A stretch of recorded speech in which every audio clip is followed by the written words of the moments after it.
आपने मुझे इतने महत्वपूर्ण विषय पर उत्तर देने का मौका दिया।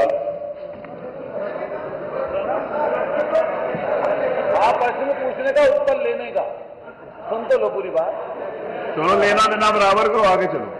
तो इसमें माननीय मंत्री जी ने जो उत्तर दिया है, मैंने पूछा कि भाई डॉक्टर की कमी है तो कैसे विशेषज्ञ डॉक्टर रखे जाएंगे।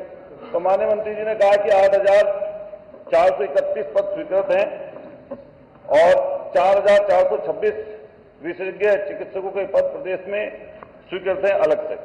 तो इसमें एक आंसर तो इनका पहले आया था। अभी कुछ दिन पहले क्वेश्चन पूछा था उमा शंकर सिंह जी ने, उसमें इन्होंने चिकित्सालयों में 19,011 विशेषज्ञ चिकित्सकों की बात की। अब आया है 8,031, इसमें कंट्रोवर्सी हो रही है। फिर जो भी माननीय नेता प्रतिपक्ष जी ने बोला, हमारी साथी विधायक जी ने बोला कि भाई डॉक्टरों की कमी है या नहीं। सबसे पहले तो यही सवाल बनता है, आप किसी सीएचसी पर जाते हैं, पीएचसी पर जाते हैं, वहां सबसे पहले सबसे गंभीर जो परेशानी दिक्कत में व्यक्ति होता है सीएचसी पीएचसी पर पहुंचता बने। और सीएचसी पीएचसी पर हाल ऐसा है, ना वहां हड्डी का डॉक्टर है, ना वहां गायनी है, ना वहां रेडियोलॉजिस्ट तो पूरी की पूरी जगहों पे ही कहीं नहीं है, वहां नहीं, ना वहां पे सर्जन है, ना वहां पे अन्य कोई ऐसा विशेषज्ञ डॉक्टर है। हम माननीय मंत्री से पूछना चाह रहे हैं कि आपके मेडिकल कॉलेज और सीएचसी पीएचसी सहित जिला जो अस्पताल हैं उनमें आपके टोटल पद कितने स्वीकृत हैं विशेषज्ञ डॉक्टरों के, और उनके सापेक्ष पिछले सालों में आपने कितनी भर्तियां की हैं और कितने पद आपके सृजित किए गए। मैं एक और सवाल करूंगा, 2 सवाल पूछूंगा, उसके बाद में अनुपूरक की बात रखेंगे कि सरकार ने पिछले 23-24 में 400 पद निकाले विशेषज्ञ डॉक्टरों के, एक बार विज्ञापन निकला, दूसरी बार 500 से ज्यादा डॉक्टर्स का निकला। इसमें कितने डॉक्टर्स विशेषज्ञ आप लोगों ने भर्ती किए या कितना को चयन आप लोगों ने किया, ये माननीय मंत्री जी बता दें। दूसरे नंबर पर जो विशेषज्ञ डॉक्टर हैं, एक आपका चयन होता है उत्तर प्रदेश लोक सेवा आयोग से, जो लोक सेवा उत्तर प्रदेश आयोग प्रयागराज है, एक तो उससे चयनित करते हैं आप, उनकी तनख्वाह रखते हैं 60 से 70 हजार। एनएचआरएम जो है उससे आप लेते हैं, उससे आपने यहीं पर सदन में खड़े होकर कहा कि हम 5 लाख तक देना चाहते हैं। एक खबर छपी कि भर्ती 70 रेडियोलॉजिस्ट की भर्ती आपने निकाली, आपका डॉक्टर एक भी नहीं आया। ये मुझे आप बता दें, जब 7.5 साल की आपकी सरकार बीत चुकी, 10 साल केंद्र की सरकार को हो गए, और आप ये रोना रोज रोते रहो कि हमारे डॉक्टर आए नहीं, हमने ऐसी भर्ती निकाल दी, हमने वैसी भर्ती निकाल दी, हम ऐसे कह रहे हैं, हम 5 लाख की तनख्वाह देने के लिए कह रहे हैं। मैं मेरठ का बता रहा हूं, मेरठ मान्यवर, आप एक जिले का नहीं बताओ, प्रश्न बताओ। हाँ, स्पेसिफिक सवाल पूछ रहा हूं मान्यवर, मेरठ की व्यवस्था के बारे में पूछना चाह रहा हूं। हमारे यहाँ मेरठ में रेफर सेंटर है, मेरठ मेडिकल कॉलेज। उस मेडिकल कॉलेज में आसपास के सारे जिलों के मरीज रेफर होकर पहुंचते हैं। जब वहां पर पहुंचते हैं मान्यवर, वो ऐसी स्थिति वहां पर बनी हुई है कि वो रेफर कर देते हैं हायर सेंटर, और उससे हायर सेंटर सिर्फ दिल्ली में है, इससे नीचे का नहीं है। और यहां तक की इतनी बुरी स्थिति है जिसके बारे में मैंने आपको अवगत कराया था। माननीय अध्यक्ष जी, आपकी परमिशन से कहना चाहता हूं, माननीय मंत्री से मैं व्यक्तिगत रूप से मिला और मिलने के बाद में मैंने अपने सीएचसी फलावदा का जिक्र किया कि सीएचसी को चले हुए 4 साल हो गए, वहां पर गायनी तक नहीं है। माननीय मंत्री जी ने आदेशित कर दिया, प्रश्न करोगे मैं मिला कि नहीं मिला, माननीय मंत्री जी ने आदेशित कर दिया, आज तक आपके कहने पे वहां पर एक डॉक्टर सीएमओ ने वहां पर नियुक्त नहीं किया। तो हम कैसे जानेंगे कि मंत्री जी आपका इकबाल बुलंद है? आपका इकबाल मुझे लग रहा है या तो दिल्ली पहुंच गया या प्रधान, आप प्रश्न पे आइए सीधा प्लीज। मैं पूछना चाहता हूं साफ स्पष्ट, जो आपने सीधा प्रश्न करिए, निकाला, मैं स्पष्ट पूछ रहा हूं, सीधा प्रश्न करिए, सवाल पूछ रहा हूं, सीधा आप स्पष्ट बता दीजिए कि आपने पिछले सालों में जब से आप मंत्री बने स्वास्थ्य विभाग के, कितने विज्ञापन निकाले विशेषज्ञ डॉक्टरों के, और उनके सापेक्ष आपने कितने डॉक्टरों की भर्ती की? दूसरा, आप जिस तरह एनएचआरएम के माध्यम से 5 लाख की तनख्वाह पर डॉक्टर रखने की बात कर रहे हैं, क्या आप उन डॉक्टर जो पहले से वहां पर काम कर रहे हैं, नौकरियां छोड़ कर जा रहे हैं, क्या उनको भी वही तनख्वाह देंगे या नहीं देंगे? बैठिए माननीय मंत्री। मेरा एक सुझाव है, माननीय सदस्य लोग जो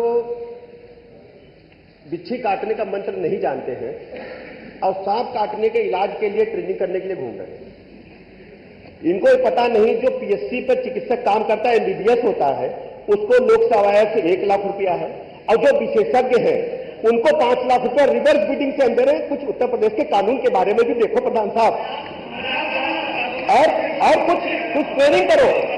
उसके बाद अध्यक्ष जी, इनको पता होना चाहिए दोनों चिकित्सकों में अंतर होता है। सबसे बड़ी बात है कि आपने पूछा हमसे है कि अभी तक हमने कितने चिकित्सकों को नियुक्त किया, कितने कार्यरत हैं। हम पूरा बता रहे, पूरी सूची आपके सामने रख दे रहे हैं। प्रांतीय चिकित्सा स्वास्थ्य सेवा संवर्ग के हमारे पास कुल नियमित पदों की संख्या हमारे पास 19,656 है। प्रदेश में हमारे पास नियमित जो कार्यरत चिकित्सक हैं वो 11,123 है। पुनर्नियोजन के माध्यम से, क्योंकि चिकित्सकों की कमी है, तो जो रिटायर हो जा रहे हैं उनको हम पुनः सेवा में ले रहे हैं। ऐसे 347 चिकित्सकों को हमने पुनर्नियोजन से भर्ती किया है। वॉक इन इंटरव्यू से हमने 496 चिकित्सकों को भर्ती किया है। इसके अलावा वॉक इन इंटरव्यू के माध्यम से अभी जो तत्काल हमने नियुक्त किया है वैसे 404 चिकित्सक हैं। एनएचएम के माध्यम से कार्यरत चिकित्सकों की कुल संख्या 2,299 है। देखिए, प्रदेश में विशेषज्ञ चिकित्सकों के कुल स्वीकृत पद 8,431 है। जिला चिकित्सालयों में स्वीकृत विशेषज्ञ चिकित्सकों के कुल पदों की संख्या 4,426 है। जिला चिकित्सालयों में कार्यरत विशेषज्ञ चिकित्सकों की संख्या 2,123 है। पुनर्नियोजन के माध्यम से 226 है। वॉक इन इंटरव्यू के माध्यम से 187 है। एनएचएम के माध्यम से 383 है।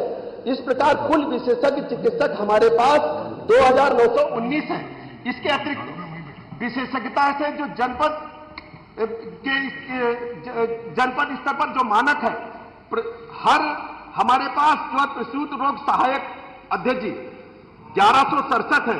निश्चेतक हमारे पास 1428 है। बाल रोग चिकित्सक हमारे पास 1529 है। रेडियोलॉजिस्ट हमारे पास 150 है। पैथोलॉजिस्ट 175 है। जर्नल सर्जन 1,427 है। जर्नल फिजिशियन 1,387 है। नेत्र रोग विशेषज्ञ 175 है। हड्डी रोग विशेषज्ञ जिला चिकित्सालयों में 244 है। कान नाक गला विशेषज्ञ 175 है। त्वचा रोग विशेषज्ञ जिला स्तरीय अस्पतालों में टेली रेडियोलॉजी है तो 145 है। मनोरोग विशेषज्ञ में ये बताइए अब आपको क्या दिक्कत है? 129 है। माइक्रोबायोलॉजिस्ट 75 है। फोरेंसिक जो पोस्टमार्टम के लिए है 150 है। पब्लिक हेल्थ स्पेशलिस्ट 75 है। इस प्रकार हम कह सकते हैं। नहीं, यही जवाब है। इसमें देखिए, माननीय उप मुख्यमंत्री जी, और दे देते हैं। एक सेकंड, आप बैठिए। एक सेकंड बैठिए, मेरा निवेदन है। एक सेकंड। एक मिनट। माननीय उत्तर प्रधान जी, जो आपने पूछा वही उन्होंने बताया। एक सेकंड, मैं आपका प्रश्न पढ़ रहा हूं। आपका प्रश्न ये है कि डॉक्टर जिला मुख्यालय की स्थिति में कितने कितने डॉक्टर हैं और कितने, आपने जो पूछा वही ये बता रहे हैं। आपने यही पूछा प्रश्न में कि कितने ने अनुपूरक, ये जो डॉक्टर अनुपूरक में भी आपने यही पूछा कि कितने डॉक्टर्स हैं और कितने डॉक्टर्स नहीं हैं। आपने यही पूछा, वो बता दिया ना उन्होंने। से आपने कितने विज्ञापन निकाले विशेषज्ञ डॉक्टरों अभी उसकी सूचना तो नहीं है, सूचना नहीं पता है, बता रहे जो आपने पूछा बता रहे ना। विज्ञापन निकाला, उनमें से कितने माननीय मुख्यमंत्री आप सूचना नहीं बता। मैं बता दूं सर, 12 हैं, 12 कुल। अरे वो आप नहीं बता दो, बता रहे। ओम प्रकाश जी, आपका हाथ खड़ा कर रहा हूं। आपने डॉक्टरी का क्या मतलब? भर्ती के स्रोतों के बारे में अतुल जी ने पूछा था। मैंने जी को सब मालूम है। भर्ती के स्रोतों के बारे में पूछा है। मैं बता रहा हूं।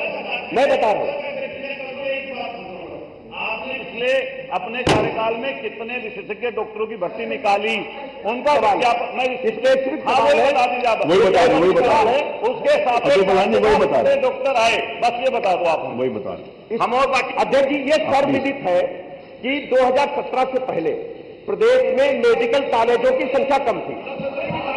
नहीं, अतुल जी सुन लीजिए पूरी बात को। अरे भाई सुन तो लीजिए। अध्यक्ष जी सुनना नहीं चाहते। अरे सुना तो सुनना चाहते, बताएंगे कैसे? अरे वही बता रहे। सुन तो लीजिए। बैठो प्रधान, सुन तो लीजिए। अरे बैठो, गुस्सा नहीं। अरे उससे जब बीपी बढ़ेगा एक और डॉक्टर बुलाना पड़ेगा। बैठो, अरे बैठो। अध्यक्ष जी, ये सर्वविदित है कि पूरे देश में चिकित्सकों की संख्या की कमी है। माननीय प्रधानमंत्री जी ने 1 डिस्ट्रिक्ट 1 मेडिकल कॉलेज इसीलिए खोलने पर काम किया है। अरे सुनो, और एक चिकित्सक बनने में एमबीबीएस को 5.5 साल और एमडीएमएस को 8 साल मिनिमम लगता है। हमारी सरकार नए भारत के निर्माण के लिए काम कर रही है। उत्तर प्रदेश तेजी के साथ ग्रोथ इंजन के रूप में पूरे देश में उभर करके आ रहा है। और अरे वो सही कह रहे हैं, डॉक्टर 8 साल बनेगा तब भर्ती होगा, नहीं बनेगा तो भर्ती कहां से कर देंगे? अरे आज जो रेट इनके 8 साल से 3 साल में थोड़ी डॉक्टर बन जाएगा। डॉक्टर को अपना टाइम लगेगा बनने के लिए, पूरी पढ़ाई करेगा। अध्यक्ष डॉक्टरों के कितने विज्ञापन निकाले जब से आप मंत्री हैं? विज्ञापन निकला अरे वही बता रहे बस। इन्हीं चुनौतियों से जूझने के लिए सुनो, रिवर्स बिडिंग पहली बार उत्तर प्रदेश में पूरे देश में शुरू हुई। उसमें ये सारा जवाब आ गया। वॉक इन इंटरव्यू के माध्यम से हमने भर्ती किया। अरे जब उन्होंने पूरा ओपन कर दिया है कि जितने मर्जी डॉक्टर आए तो उसमें सीधी भर्ती हो रही है देखिए। अब देखिए वेरी गुड, N2 लेवल पर जवाब आया है, आप इधर भर्ती कर रहे हैं हम लोग। और उम्र सीमा 62 से 65 पहली बार हम लोगों ने की है, केवल इन्हीं की समस्याओं को दूर करने के लिए। और सबसे बड़ी बात है कि नए medical college 1 district 1 medical college की तरफ हम तेजी के साथ आगे बढ़ रहे हैं। नहीं देखिए, मैं आपकी तरफ देख के बता रहा हूं, सिर्फ मेरा आपकी तरफ दिखा है।